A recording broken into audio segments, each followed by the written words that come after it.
Hey there folks, today I'm going to be showing you how to customize your automatic shifter knob on most modern vehicles. Now this one in particular we're working on is a 2017 Chevy Equinox. That's our example. So things may vary a little bit, but we're going to give you a slight idea of how to do this. The shifter knob we're going to be switching to matches the interior of our car with some red stitching just like our seats. So I always liked the thumb release that I had an old Cavalier that had that and I absolutely loved it. So we're going to put that on here and hopefully spruce it up. So all you have to do, surprisingly, is just pull up really hard, but we're going to be careful not to pull too hard because the wire will actually break. So it's just held on by friction. So we're going to give it a go and try and pull it up.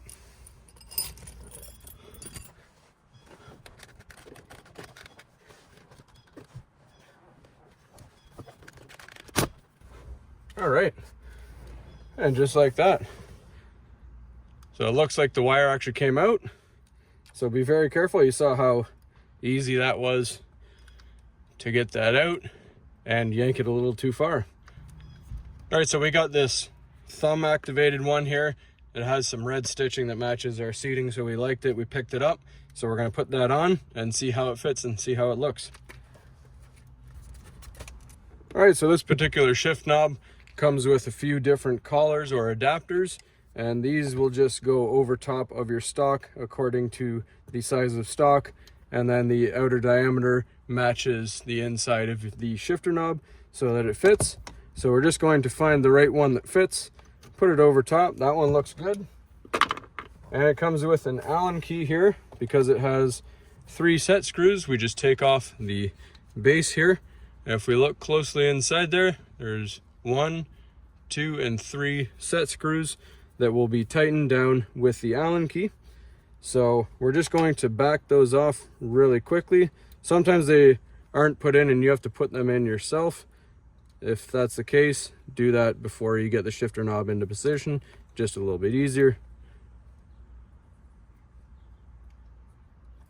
So once the sleeve is on,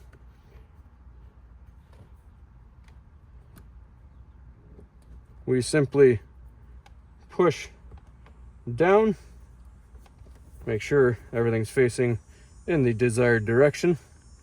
All right, one very important safety tip I want to give you when you're doing this, just before I tighten everything down. Since we're switching from the front trigger to the side thumb trigger, you want to make sure you position this exactly correctly or it could become a safety hazard. And what I mean by that, if you look right now, this is locked into place. Now, if I push this too far down and then I mount that, it no longer has any safety lock on it, which could be a hazard while you're driving. So make sure that this is positioned properly, especially on the Equinox and the Terrain, because this is your unlocking mechanism right here. And you hear that click? That is the lock disengaging when you push the trigger. So if you push your new shifter on, if you push that too far down, you hear that click. Go up until you hear it not click. Give it a tug back, make sure. Give it a thumb squeeze. Make sure everything's all good, and then you're good to mount your screws. All right, so now we're just going to tighten down our set screws here. Make them nice and tight. You don't want this thing spinning around while you're driving.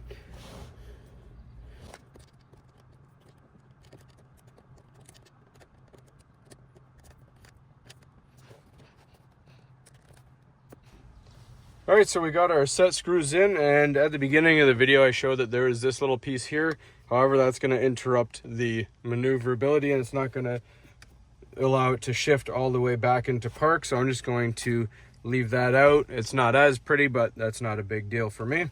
So another thing that you want to make sure before you start going to drive anywhere, just start the car up.